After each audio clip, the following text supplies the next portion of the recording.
Lindbergh, oh what a flying fool was he. Lindbergh, his name will live in history. On May 20th, 1927, Charles Lindbergh, an unknown airmail pilot, took off from New York in his plane, the Spirit of St. Louis. 33½ hours later, he landed in Paris, France, becoming a worldwide hero. After the celebrations, he used his fame to promote and publicize aviation. The rest of his life was devoted to advancing the frontiers of commercial aviation. One of his dreams was that someday airplane travel would allow people to travel faster and more efficiently. Accompanied by his co-pilot and wife, Anne Murrow, they flew around the world discovering new air routes for some of the first commercial airlines.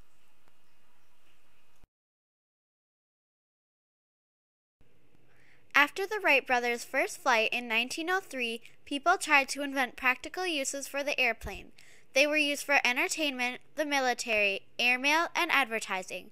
But by the 1920s, airplanes still did not have an important role in everyday life. In 1922, much to his parents' dismay, 20-year-old Charles Lindbergh enrolled in flying school. Lindbergh had a vision that airplanes would dramatically change the way people traveled and bring the world closer together. His autobiography expressed how he wanted to shrink the frontiers of time and distance. What a future aviation has, but how few people realize it.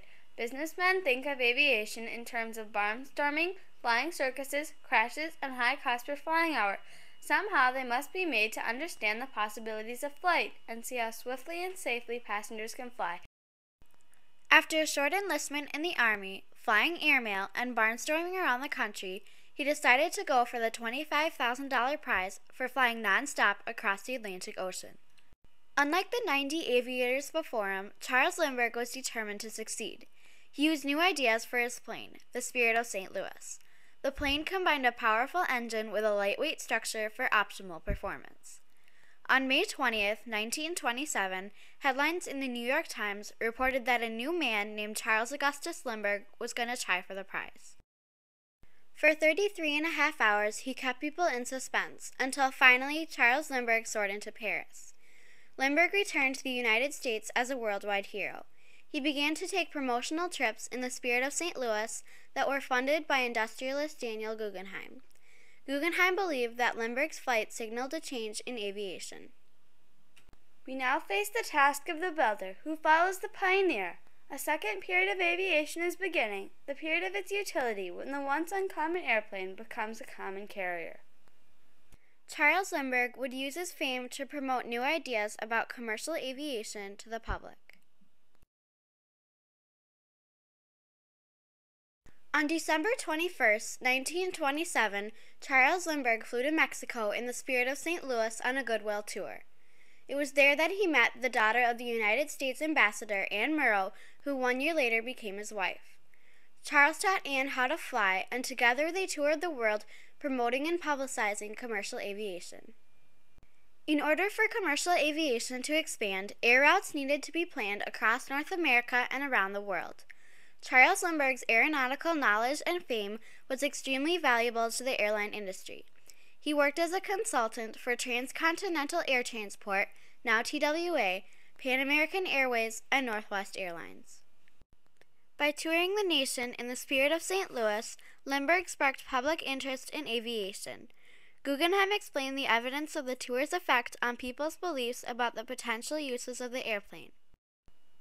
Results of the tour are found in the fact that there was a very marked increase in airmail in each city visited by the plane, and a great stimulus was given to the building of airports.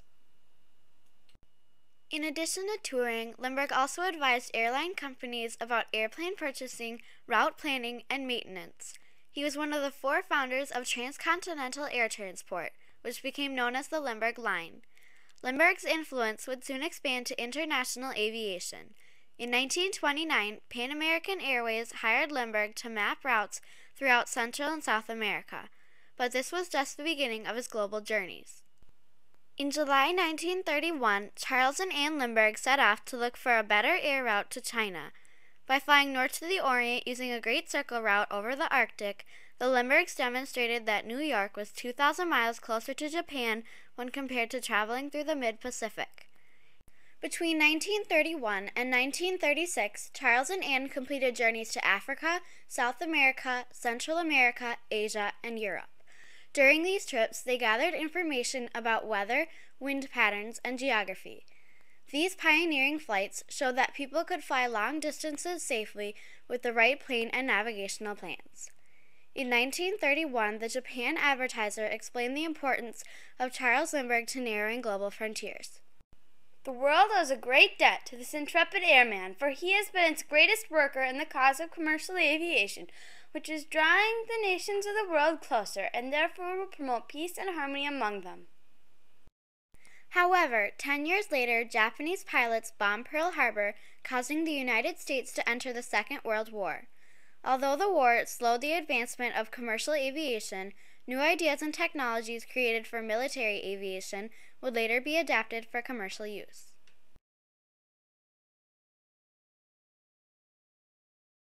World War II had a huge influence on Charles Lindbergh and on commercial aviation. Lindbergh observed Germany's military preparations in 1938, and he was afraid that entering the war would be damaging to the United States. He gave controversial speeches stating his views against joining the war.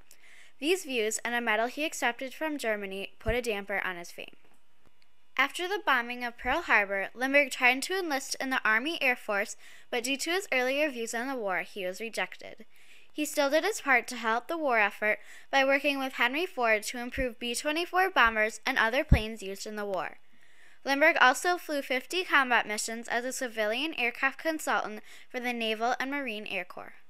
Before the war, commercial aviation was growing, but still was small compared to other transportation industries. Airlines did not have many planes, and the ones that they did have were small and could only go short distances. Airplane travel was also more expensive than riding buses or trains. The war had a great impact on the mass production of airplanes, the training of pilots, and the management of commercial airlines. Government contracts to carry supplies and passengers gave the airlines new business opportunities after the war. In 1946, the St. Paul Pioneer Press reported that Northwest Airlines established its claim to the Great Circle Route largely by virtue of its excellent wartime performance as a military transport agency during the Alaskan and Aleutian Campaign. The Great Circle Route, mapped by the Lindberghs in 1931, allowed commercial airlines like Northwest to carry supplies and passengers faster and profitably. During the war, the military created planes that could fly long distances and trained thousands of pilots to fly them. After the war, companies continued to make bigger planes that could fly people even farther, quicker, and more economically. Military aviation also helped people accept this once unfamiliar means of travel and use it to cross global frontiers.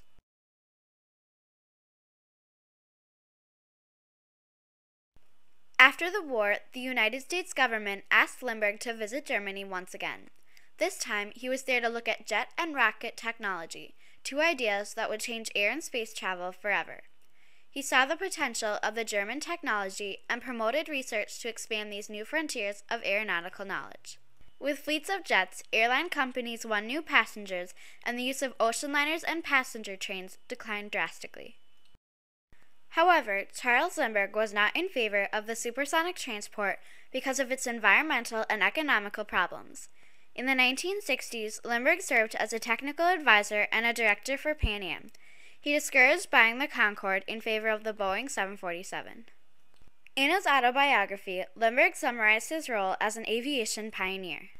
For me, the Spirit of St. Louis was a lens focused on the future, a forerunner of mechanisms that would conquer time and space. Wherever I flew my plane, then someday mail or passengers or bombs could be delivered. In peace and in war, a third dimension was opening to man's travel. Charles Lindbergh crossed many aeronautical and geographic frontiers and helped create the foundation for modern aviation. And with dangers unknown, others may take that trip across the sea upon some future day. But take your hats off to Lusky Lindbergh, the eagle of the USA.